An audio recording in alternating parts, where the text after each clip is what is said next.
जी नमस्कार, मैं Gyanendra Jha managerial skills development की वीडियोज़ की कड़ी में आज अपनी इस वीडियो को का टॉपिक लेता हूँ। अगर आप मैनेजर्स हैं तो संघर्ष के प्रति संवेदनशील रहें, संघर्ष के प्रति संवेदनशील बने। एक सहकर्मी ने मुझसे कहा, मेरी नौकरी सुरक्षित है क्योंकि कोई भी इसे नहीं चाहता है। मेरी नौकरी सुरक्षित है क्योंकि कोई भी इसे नहीं चाहता है। जब आप टीम का नेतृत्व करते हैं तो आपको लोगों से व्यवहार करना पड़ता है। कई बार उनके दिमाग में एक दूसरे के प्रति गलत व्यवहार करने की बात आ जाती है, विचार आ जाती है। क्यों? कौन जाने, वे बस ऐसा कर बैठते हैं और एक दूसरे के दायरे का अतिक्रमण करते हैं, इंक्रोचमेंट। एक दूसरे की बिस्किट को खाने की जुगाड़ में लगे रहते हैं, एक दूसरे की पार्किंग की जगह पे घुसपैठ करने की कोशिश में लगे रहते हैं। इसे कौन शुरू करता है? मैं एक उदाहरण दे रहा हूँ, बिस्किट खाने का यह मतलब नहीं कि मैंने आपका पार्ले जी खा लिया और आपने मेरा ब्रिटानिया खा लिया।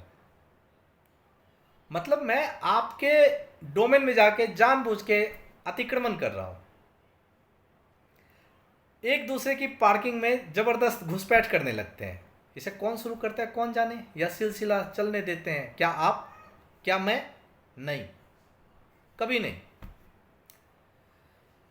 बदमाश लोगों की गर्दन तो पहले ही मुलाकात में तोड़ देनी चाहिए, मरोड़ देनी चाहिए।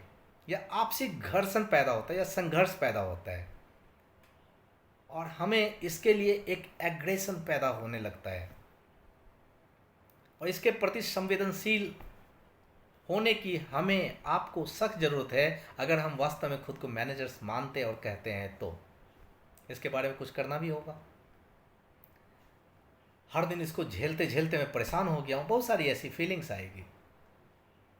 लेकिन अगर आप मैनेजर्स हैं तो ऐसे व्यक्तित्व से आपको सतर्क रहना पड़ेगा। अगर आपके अंदर यह भावना है तो आपको अपने आप से भी सतर्क रहने की आवश्यकता है। आपको अपनी टीम के सभी सदस्यों को सचमुच बहुत अच्छे तरीके से जानना होगा ताकि आपको चेतावनी के संकेत शुरू शुरू में ही दिखने लगे। अगर आप पहले दिन ही किसी निहायत बदतमीज लोगों के पर नहीं कतरेंगे तो यह आगे चलकर भयंकर राक्षस बनकर आपको डराएगा और आपको खाएगा। टीम में छोटी सी नोकझोंक एक भयंकर युद्ध में बदल जाएगी और कर्मचारी गुटबंदी में शामिल होने लगेंगे।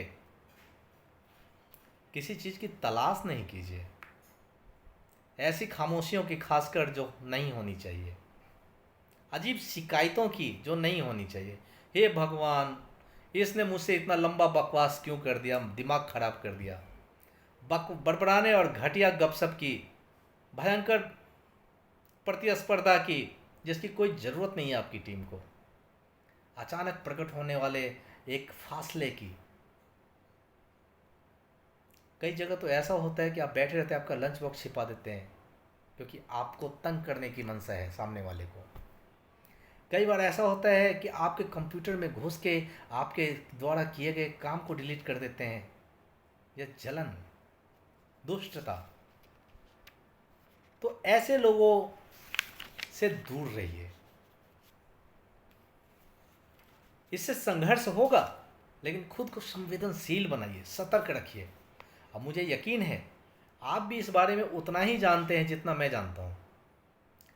बस अपनी आंखों को खुली रखिए और कान को चौकन्ने रखिए। रहस्य है कि स्थिति बिगड़ने से पहले उसे रोक दें, फुंसी को घाव बनने से पहले फोड़ दें। A stitch in time saves 9। कपड़े में एक हल्का सा अगर फट गया तो उसको उसी समय सिल दें, वरना वह शर्ट पहनने लायक ही नहीं बचेगा। आपको यहाँ कूटनीतिज्ञ, अभिभावक, नेता, अंपायर सब कुछ बनना होगा। ऐसा नहीं लगना चाहिए कि आप मैनेजर्स हैं तो किसी के लिए बायस्ड है, किसी का पक्ष ले रहे हैं। ऐसा लगना चाहिए कि आप तेज़ी से और दृढ़ता से काम कर रहे हैं और यह स्पष्ट कर रहे हैं कि लड़ाई झगड़े को बर्दाश्त नहीं करूँगा।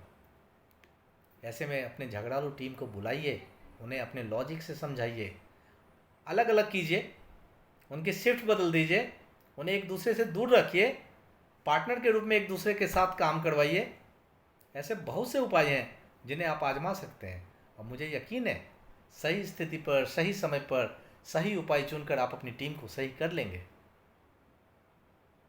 तो अपनी टीम में संघर्ष के प्रति आपको संवेदनशील बनना ही पड़ेगा और रहना ही पड़ेगा। धन्यवाद।